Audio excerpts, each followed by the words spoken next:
서울광역방송센터입니다. 오는 29일 토요일은 법정기념일인 지방자치의 날입니다. 오늘 여의도 초대석은 지방자치의 날을 맞아 화두가 되고 있는 지방소멸위기, 지방자치, 지자체 얘기, 더불어서 역시 시대적 화두가 되고 있는 탄소중립 얘기해보겠습니다. 김성재 경기도 의왕시장 스튜디오에 모셨습니다. 시장님 안녕하세요. 네, 안녕하세요. 반갑습니다. 네. 저희 KBC 시청자가 왜 의왕시장을 모셨지? 약간 뭐 궁금해하실 수도 있을 네. 것 같은데 고향이 보성이시죠? 네, 그렇습니다. 예. 광주에서 초, 중, 고등학교 네. 다 나오셨고 네. 일단 고향에 계신 보성 분들을 포함해서 KBC 시청자께 인사 말씀 네. 한마디 부탁드리겠습니다. 네. 우리 KBC 시청자 여러분 반갑습니다. 김성재 경기도 의왕시장입니다. 저는 전남 보성에서 태어나서 광주에서 서석국민학교 그리고 숭의중학교 동시고등학교를 졸업해서 광주와 그리고 보성은 제 마음의 영원한 고향입니다. 어렸을 때 친구들 어울리다면서 막 주먹질도 하고 했던 기억도 새록새록합니다. 지금도 저는 이제 우리 호남 분들하고 아주 가까이 지내고 있고 우리 호남 양호회가 활성화되어 있는데 그분들하고 이제 친교를 다지면서 항상 우리 고향을 생각하고 있습니다. 지금 행정고시에 합격해서 공직 생활을 한 걸로 알고 있는데 얼마나 하신 건가요? 어떤 부서에서 일하셨나요? 처음엔 이제 건설교통부에 이제 들어갔죠. 그래서 지금 현재는 국토교통부인데 국토교통부에서 약 17년 반 정도 근무를 했었고요.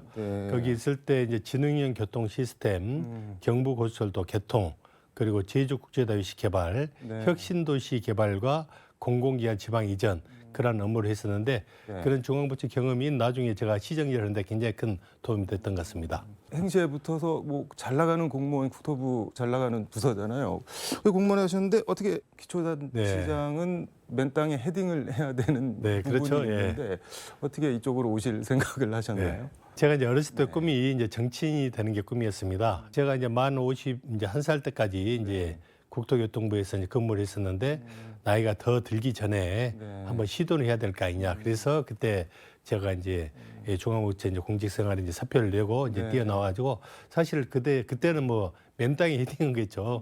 거의 뭐 공초에 확정된 것도 아니었고 떨어지면 이제 완전히 벽수가 되는 이제 그런 굉장히 어려운 상황이었는데 그래도 제가 어렸을 때 꿈을 한번 도전을 한번 해봐야 되겠다라고 생각하고 하고 이제 도전했는데 다행히도 그때 당선이 돼가지고 지금까지 여기 시장 일을 하고 있는 것 같습니다. 제가 시장님 이력을 좀 보니까는 2010년, 14년 민선 5기, 6기 의왕시장을 하셨는데 7기는 한 기를 건너뛰어서 8기 시장을 해서 지금 이제 세 번째 하고 계신데 중앙부처 공무원이랑 기초단체장 뭐 좀 다른 부분이 있을 것 같은데 어떤 점이 제일 다르던가요? 직접 해보시니까. 국토교통부는 이제 중앙부처는 대부분이 이렇게 우리 이제 모든 국민들 대상으로 해가지고 정책을 기획을 하고 정책을 만드는 그런 일들을 대부분 합니다.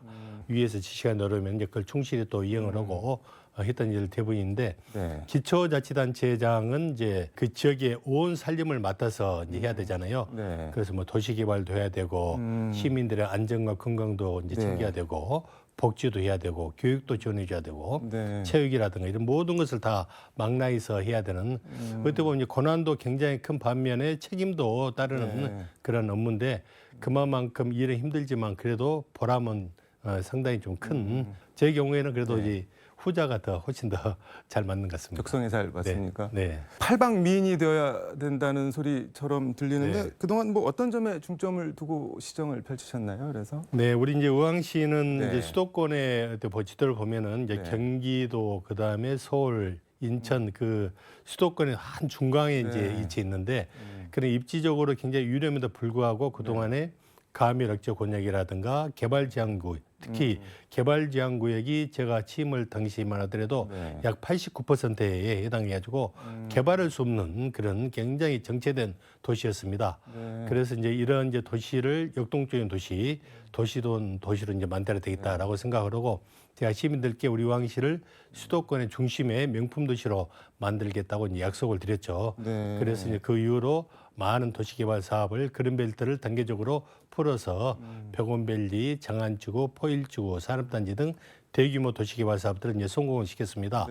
그리고 이제 제가 또 두 번째로 하는 게 이제 교육에 이제 변방 도시였는데 네. 교육에 대한 아주 집중적인 이제 지원을 통해 가지고 우리 왕시의 교육의 경쟁력이 굉장히 높아지면서 네. 경기도에서 이제 뭐 중학교 학업 성취도 이 향상도 평가가 네. 4년 연속 뭐 1등을 했었고 그다음 고등학교도 수능 평가에서 1등을 하고 네. 2등을 하고 그렇게 하면서 굉장히 높아졌습니다.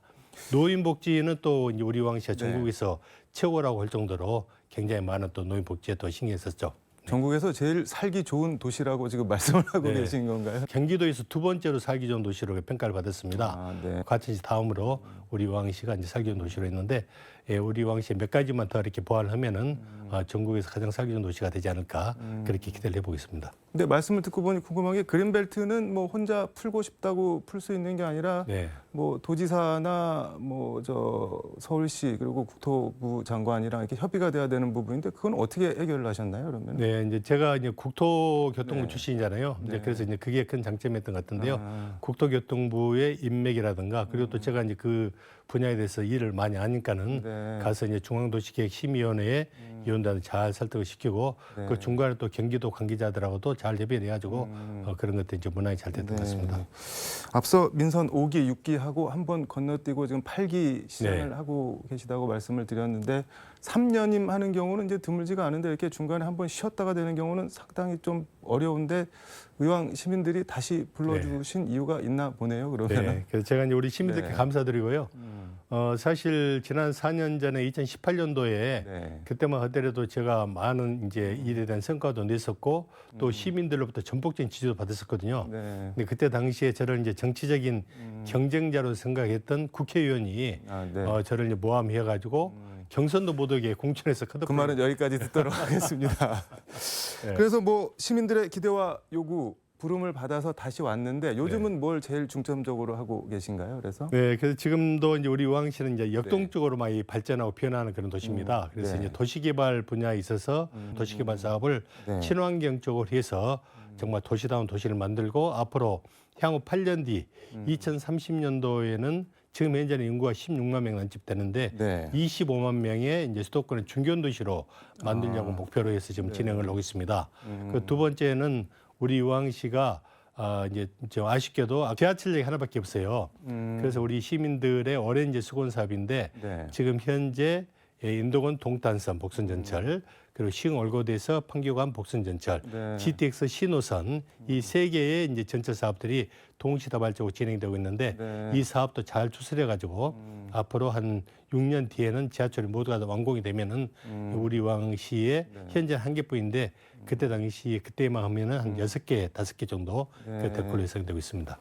향후 6년 뒤, 8년 뒤 말씀하시는 거 보니까 다음에도 또 하시겠다는 말씀인 그 거네요. 기반을 잘 만들어 놔야죠. 네. 알겠습니다. 그 탄소 중립 얘기 앞서 했는데 지금 뭐 문재인 정부도 그렇고 윤석열 정부도 중점 네. 추진 의사를 밝혔고 의왕시가 기초 지자체 단위에서 뭐 탄소 중립을 선도하고 있다 이런 얘기를 제가 들었는데 어떤 내용인가요? 제가 봤을 때는 네. 이 탄소 중립은 정말 우리가 전 세계적으로 지방 정부든 아니면 국가든 이렇게 이 공이 네. 서로가 협력해서 추진해야 될 아주 그런 시급한상이라고 생각이 됩니다. 네. 이제 우리 시에서는 이제 그 동안에 이런 개발 사업 하더라도 자연 친화적인 네. 그것도 보면 자연을 파괴하고 막 그러면서 그걸 우리가 대가를 혹독히 치르고 있는데 자연 친화적인 상가, 호수, 하천 네. 이런 공원들 이런 것들 다 그대로 잘 살리면서 사람과 자연이 이제 공존하는 그러한 개발이 필요하다. 그리고 이제 도시 내 도시 숲을 조성하고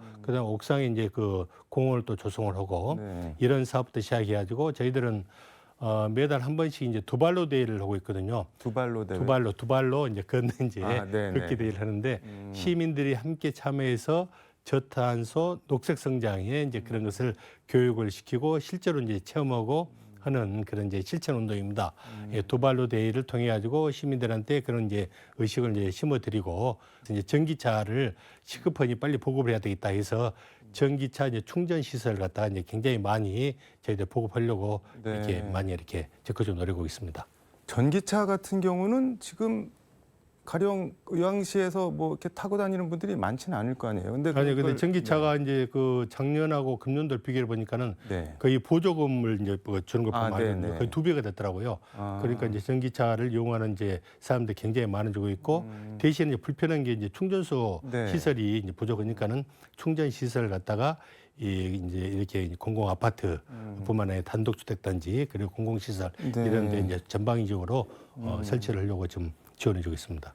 이게 뭐 탄소 중립, 친환경 도시 개발, 뭐 자연과 인간의 공존 말은 좋은데 비용이 많이 들어가잖아요. 이걸 어떻게 네. 감당을 할 수 있을까요? 그러면은 그런데 이제 이건 이제 비용의 문제라기보다도 어떻게 네. 보면 이제 뭐 재생 에너지라든가 이런 것도 어떻게 보면은 그래도 우리가 지속적으로 이런 방향으로 네. 나가야만이 이것은 우리 인간의 생존의 문제잖아요. 네. 그래서 이 따로 뭐 이렇게 선택할 수 있는 그런 상황이 아니고 우리가 지속적으로 이것을 발전시키고 그래서 이런 것들은 우리가 이제 지속적으로 사람들 노력하면은 과학 기술에 의해서 충분히 극복 가능한 문제라고 봅니다.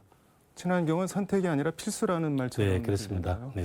알겠습니다. 좀 무거운 얘기를 해보겠습니다. 뭐 고향인 보성을 포함해서 지금 지방은 인구 감소 문제가 좀 네. 심각한데 의왕 같은 경우는 지금 어떤가요? 뭐 인구가 늘고 있나요? 아니면 유출이 되고 있나요? 네, 지금 그 수도권을 보면 수도권은 이제 전체적으로 인구가 막 늘고 있잖아요. 네. 그런데 경기도 내에서도 보면은 31개 시군이 있는데 네. 어떤 시는 인구가 늘고 어떤 시는 정체되어 있고 어떤 시는 줄어들고 있어요. 네. 우리 의왕시 주변에 뭐 안양이라든가 뭐 군포 뭐 이렇게 이제 광명이라든가 부천 이런 도시들은 인구가 조금씩 좀 줄어들고 있는 것 같아요. 왜 그런 건가요? 그거는? 그래서 그 원인을 보면은 네. 신도시를 이제 개발하면은 그 신도시를 중심으로 해서 인구가 확 몰려들고 그다음 구도심의 경우는 또 인구가 또 세락하고 빠지고. 그런 특징이 있는 것 같습니다. 우리 의왕시도 이제 도시 개발을 많이 하다 보니까는 그런 측면에서 인구가 늘고 있고 기존 도심을 또 재개발 재건축하면서 인구가 또 이제 또 빠져나가는 부분이 있고 그래서 왔다 갔다 하는데 전반적으로는 약간씩 늘고 있는 그런 상황입니다. 지금 뭐 서울만 해도 중구 같은 경우는 인구 거주하는 인구가 빠져서 다음 총선 때는 중구 선거구가 뭐 없어진다는 네. 얘기가 있고 뭐 그런데 그러면 의왕시는 어떻게 대처를 하고 있나요? 그 인구를 유입하기 위해서? 그래서 이제 우리 의왕시는 일단 이제 수도권 중심 도시이고 그리고 또 이제 서울하고 인접해 있는 유성 도시거든요. 그래서 자연 환경도 굉장히 좋고 해서 사람들이 이제 우리가 잘 도시 개발해 놓으면은 많이 유입할 수 있는 그런 여건은 충분히 갖추고 있습니다. 네. 저는 이제 거기다가 이제 우리 시가 베드타운이 되면 안 되니까는 자족 도시가 될 수 있도록 네. 산업단지도 이제 단계적으로 계속 만들어가고 있고요.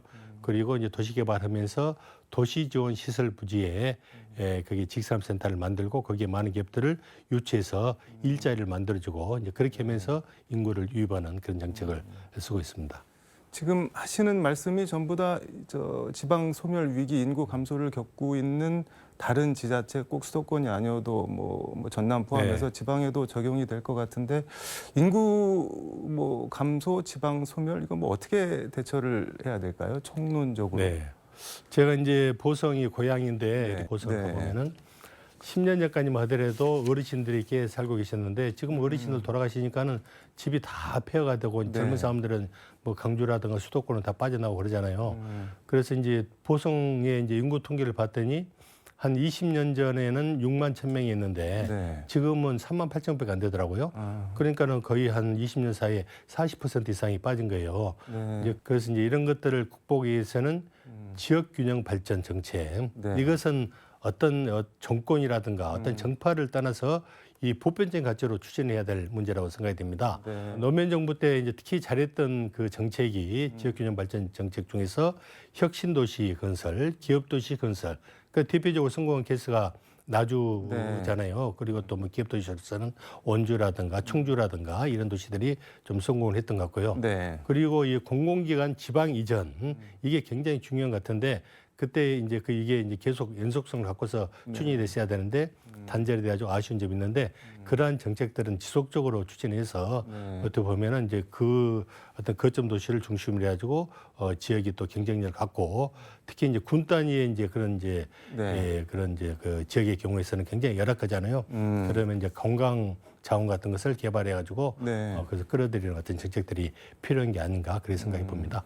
시간이 조금 다 됐긴 했는데 혹시 당부하거나 미처 뭐 하시지 못한 말씀이 있으면 마무리 말씀 부탁드리겠습니다. KBC 시청자 여러분 이렇게 만나 뵈서 정말 반갑습니다.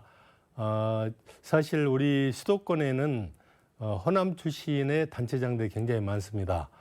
서울의 구청장들 그리고 경기도의 시장 군수들 거의 한 3분의 1 이상은 호남 출신이 아닌가 싶을 정도로 호남 분들이 많이 와서 이렇게 나름대로 열심히 살고 있고, 그리고 항상 그분들은 호남인의 어떤 자긍심 가지고 살고 있습니다.